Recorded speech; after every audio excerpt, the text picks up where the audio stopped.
دور سے مولانا ایک ملعون نے قرآن کو کافی کہہ کر،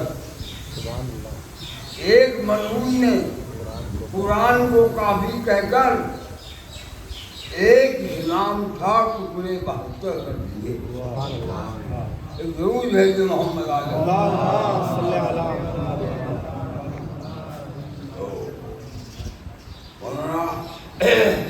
آپ حضرات کے سامنے ہے گزرا یہ رسالت، باقی آخری عمر میں دعا کہ آخری جانا مولا کا قبول کرنے کی خدمت، لہذا مولا حسین کے خطبات میں ایک حصہ علامہ جوادی کا جو میں آپ کے سامنے پیش کر رہا ہوں، 4 خطبے گزارش ہے کر کے بیان کو تمام کر دینا چاہتا ہوں کہ خطبوں کے خطرات کا تعلق ہے واقع کربلا سے۔ ضرور ہے محمد یوں تو زندگی میں امام حسین کے خطبات بہت ہیں، لیکن یہ 4 خطبات ہیں جن کا تعلق واقع کربلا سے، جہاں امام حسین نے قوم کو خطاب کر کے لوگوں کی طرف رخ کر کے انہیں حقائق سے آگاہ کرنا چاہا ہے۔ میں 4 ہی جملے سناؤں گا، کتابیں موجود ہیں، جائیں آپ ان کا مطالعہ کریں، خود میری کتاب بھی ہے اور دیگر کتابیں میں حضرات علماء نے تفصیلی لکھی ہے، انہیں پڑھیں۔ میں مالی طور پر اس لیے بتا رہا ہوں کہ جب کتاب پڑھیں تو آپ اس کتاب کے متعلق نکالنے میں ہو۔ ایک موقع تھا جب امام حسین مکے سے نکل رہے تھے، ہر ایک کو یہ خیال تھا کہ مدینہ چھوڑا تھا کہ مدینہ خطرے کی جگہ، مدینہ میں پناہ نہیں مل سکتی ہے تو مکہ تو حرم خدا ہے، من دخلہ کان آمنا، جو یہاں آ جائے اس کے لیے امن و امان ہے۔ اور حسین مکہ چھوڑ کر کیوں جا رہے ہیں؟ لہذا رسول نے اپنا فریضہ سمجھا کہ لوگوں کو آگاہ کر دیا جائے کہ مکہ چھوڑ کے کیوں جا رہا ہے۔ ایک ضروری بھائی محمد یہ پہلا موقع تھا جب امام حسین نے راہ کربلا جاتے ہوئے خطبہ ارشاد فرمایا، مکے کی سرزمین پر اپنے قیام کی بنیادوں کو سمجھانے کے لیے، اور تمہیں یہ سمجھایا کہ میں نے کیوں قیام کیا ہے، میرے جد بزرگوار کی تعلیم کیا تھی، میرے جد بزرگوار کی ہدایات کیا ہیں، یہ ہدایات پر عمل کرنے کے لیے اب میں مکہ چھوڑنے کے لیے چھوڑ کے عراق جا رہا ہوں۔ اس کے بعد دوسرا موقع آیا جب امام حسین کی ملاقات ہوئی ہر کے لشکر سے۔ اس موقع پر امام حسین کے 2 خطبے ہیں، چھوٹے چھوٹے، مگر دونوں میں حقائق ہیں۔ پہلا خطبہ امام حسین نے لشکر سے خطاب کر کے فرمایا، اے لشکریو، محبوب نہیں آیا،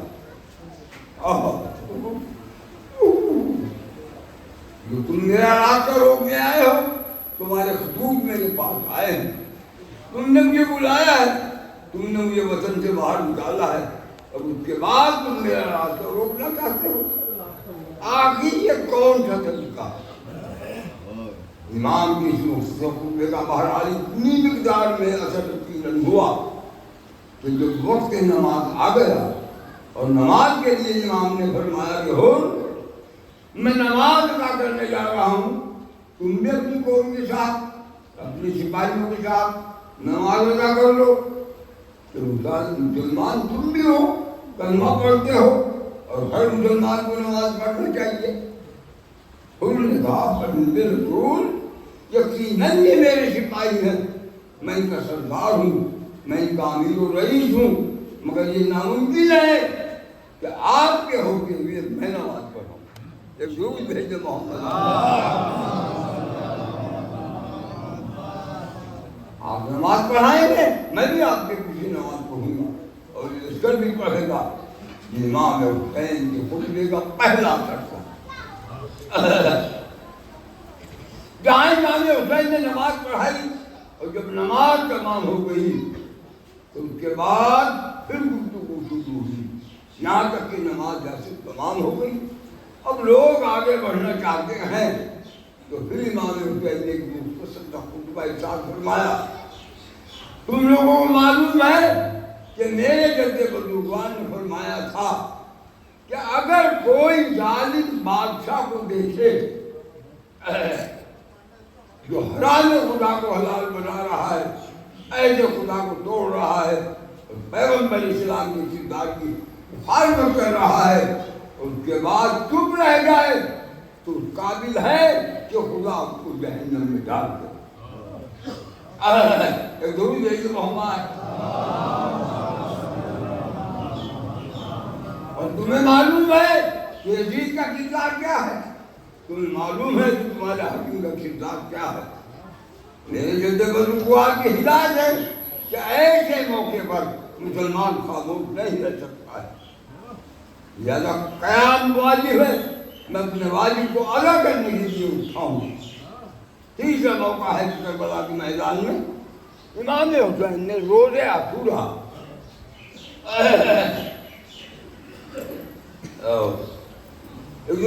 محمد دو خطبے ارشاد فرمائے۔ ایک خطبہ اول صبح امام حسین نے ارشاد فرمایا، اور وہ خطبہ میدان میں جا کے نہیں بلکہ خیمہ گاہ کے سامنے، اور دوسرا خطبہ تھا جو امام حسین نے اس کے بعد میدان میں صف دشمن کے سامنے آ کے ارشاد فرمایا تھا۔ پہلا خطبہ تھا خیمہ گاہ کے قریب، اور دوسرا خطبہ تھا میدان میں آنے کے بعد۔ دوسرا فرق یہ ہے کہ امام حسین نے جب پہلا خطبہ پڑھا ہے تو امام حسین ناکے پر تھے، اور جب دوسرا خطبہ پڑھا ہے تو امام حسین گھوڑے پر تھے۔ یہ ساری باتیں وہ ہیں کہ اگر انسان غور کرے تو اندازہ ہوتا ہے کہ خطابت کوئی اتنا آسان کام نہیں ہے۔ اس فریضے کو ادا کرنے کے لیے انسان کو کتنا اہتمام کرنا پڑتا ہے۔ ایک ضرور بھیجنا محمد پہلا خطبہ امام نے ارشاد فرمایا جب آپ اس کے ناکہ پر تھے، دوسرا ایک ضرور بھیجنا محمد میدان جنگ میں جو جانور استعمال ہوتے ہیں ان میں گھوڑا شامل ہے، اونٹ بھی شامل ہے، اونٹ شامل نہیں ہے۔ امام حسین نے پہلا خطبہ ناکے کی پشت پر ارشاد فرمایا، اس لیے کہ پہلا ہی خطبہ پشت پر فرمائیں گے تو دشمن کو خیال ہوگا کہ امام حسین جنگ کے لیے تیار ہو گئے ہیں۔ امام حسین چاہتے ہیں کہ پہلے حکم تمام کی جائے، لہذا اتنا اہتمام کیا کہ سواری بھی وہ استعمال نہ کی جو جنگ میں کی جاتی ہے۔ اس لیے کہ امن کا پیغام پشت ناکہ سے دیا جا سکتا ہے، پشت فرش سے نہیں۔ ضرور ہے محمد۔ اب آئیے دیکھیں مضمون کیا ہے۔ فرمایا ان سے بولی منانا، دشمنوں، فوجیوں، شام والوں، میں کچھ نہیں کہنا چاہتا ہوں، صرف اتنا پوچھتا ہوں کہ اگر تم مجھے جانتے ہو تو بتاؤ میں کون ہوں۔ اللہ ایک دوری بھیج محمد میرا نسب بتاؤ، میری نسبتیں بتاؤ، مجھے پہچانو کہ میں کون ہوں، اور اگر نہیں پہچانتے ہو تو میں پہچانوا دیتا ہوں، میں تمہارے نبی کی بیٹی کا بیٹا ہوں۔ اللہ، مجھے لڑنا چاہتے ہو، مجھے قتل کرنا چاہتے ہو، میرے نانا کا کلمہ پڑھنے کے بعد مجھے دفاع کرنا چاہتے ہو۔ اللہ اللہ، پہچان لو میں تمہارے نبی کی بیٹی کا بیٹا ہوں۔ اگر اب بھی نہیں پہچانا تو جن جن شخص کو پہچانتے ہو سب کو پہچانو۔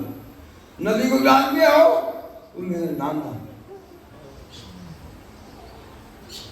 حمزہ کو جانتے ہو؟ وہ میرے باپ کے چچا ہیں. جعفر کو جانتے ہو؟ میرے چچا ہیں. کس کو پہچانتے ہو؟ جتنی شخصیتیں اسلام میں گزری ہیں میں ساری شخصیتوں کا ایک نمائندہ ہوں. یعنی مجھ سے جنگ کا نام مجھ سے جنگ نہیں ہے. مجھ سے جنگ حمزہ سے جنگ ہے, جعفر سے جنگ ہے. مجھ سے جنگ پیغمبر اسلام سے جنگ ہے. اب بھی غنیمت ہے, مجھے پہچان لو.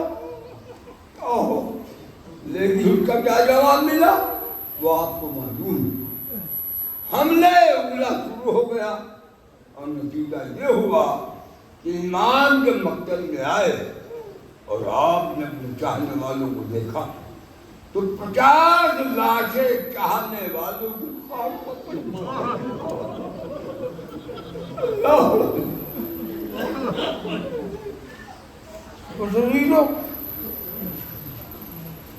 بیان تمام ہو رہا ہے. چند منٹ اندر وہی تمام ہو جائے گی. جب امام حسین نے دیکھ لیا کہ حملہ شروع ہو گیا, دن کا آغاز ہو گیا, تو دوسرا خطبہ پڑھنے کے لیے اس سے فرش میں سوار ہو کر آئے اور یہ کے سامنے آئے. اس کے بعد فرمایا آگاہ ہو جاؤ, یہ ناتحقی کا بیٹا اسی نے مجھے دوراہے پر لا کر کھڑا کر دیا ہے. یا تو میں تلوار کھینچ لوں یا ذلت برداشت کر لوں, اور علی کا بیٹا ذلت برداشت نہیں کر سکتا. اللہ اللہ تیرا لال ذلت برداشت نہیں کر سکتا. یہ جو میں آ گیا ہوں اس کی تمام ہو چکی ہے. اب میں تلوار چلانے کے لیے تیار ہوں, اب میں جہاد کرنے کے لیے تیار ہوں.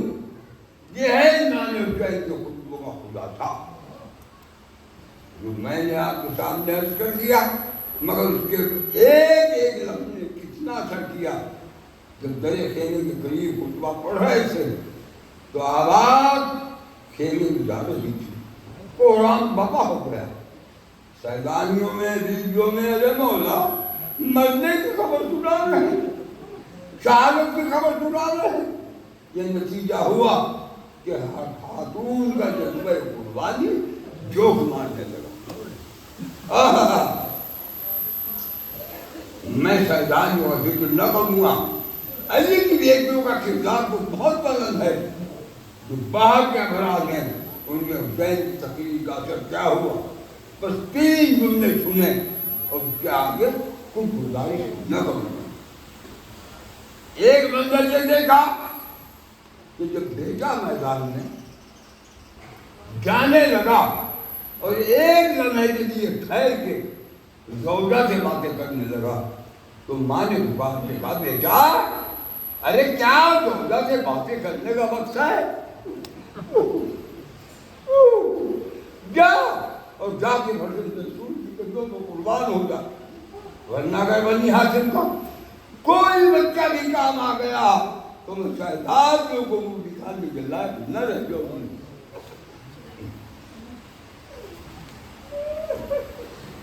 بھئی مانتا ہے جو بیٹے کو میدان میں مرنے کے لیے بھیج رہی ہے. پہلا اثر تھا. دوسرا اثر یہ دیکھا کہ جو شوہر میدان میں آ گیا اور وہاں نے جہاد شروع کر دیا تو ایک مرتبہ اہم محسوس کی. اب وہ پلٹ کے دیکھا تو کیا دیکھا کہ زوجہ چلی آ رہی کاموں میں نہ. ارے ابھی تو مجھے لے کے مولا کے پاس گئی, یہ میدان میں کیوں آ گئی؟ کہا تمہارے جانے کے بعد عجیب دلہ مومن ہی. جب میں دینے میں گئی تو میں نے دیکھا کہ مولا کرسی پہ بیٹھے ہوئے فرما رہے ہیں واہ بتاؤ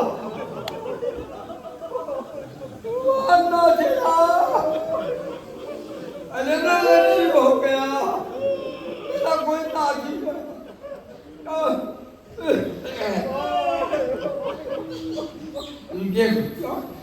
کردار ہے کہ شوہر کے ساتھ میدان میں آ گئی. اب ایک تیسرا کردار دیکھیے کہ امام حسین مقصد کے خیمہ گاہ کی طرف آ رہے ہیں.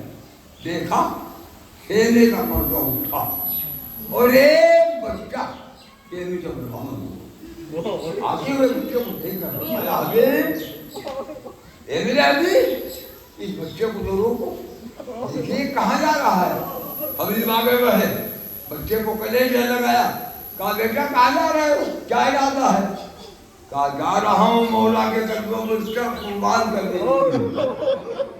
حبیب نے کہا ذرا پہچانو تو تم ہو کون؟ بچے نے اپنا تعارف کرا، حبیب بچے کو لے کے مولا کے ساتھ لے آئے۔ بس اولاد والو آخری زندہ میری بہنیں بھی سن رہی ہیں، اللہ کی اولاد کو ان کی اولاد کو سلامت رکھے۔ یہ کربلا ہے، کربلا جہاں مائیں یوں بچوں کو قربان کرتی ہیں۔ کہا بیٹا کیا ارادہ ہے؟ کہا جا رہا ہوں آپ پر جان قربانے کے لیے۔ کہا بیٹا ارے عزیزوں میں تیرے باپ کو